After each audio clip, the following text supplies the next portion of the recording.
More and more, law enforcement is looking for non-lethal ways of fighting crime. Not too long ago, Washington's Most Wanted's Perella Lewis took a look at weapons of the future, and as you can see tonight, she's doing it again. Some very brave people taking a bullet to help cops train.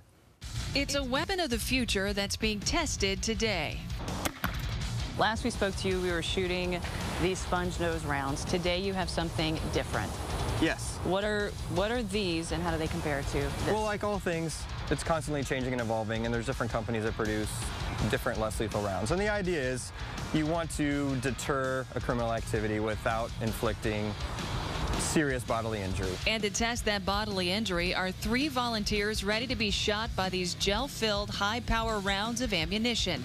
They told me what they thought it was going to feel like. It's designed to kind of flatten out on impact, which is actually going to cause more surface damage and more pain. But,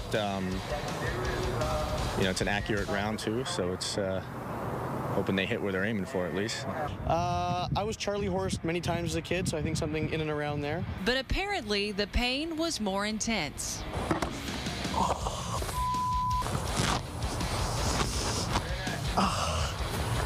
Keep walking, walk it off. But first, let's talk about the science behind these rounds. Rick Wyatt helped develop and test this ammunition long before today using gelatin and soap. Our guidelines are if it doesn't penetrate more than a couple inches, which it didn't, and our volume displacement's within reasonable ranges compared to what other rounds we've tested, then we give the green light to do human volunteers. Some that have pepper spray in them, some that have a malodorant, so you smell like a sewer after you've been struck with it. So it not only makes you want to leave, it makes everyone around you want to leave as well. There's also a marking round that leaves a bright colored mark so police can find that person later if need be. Now let's go back to the volunteers.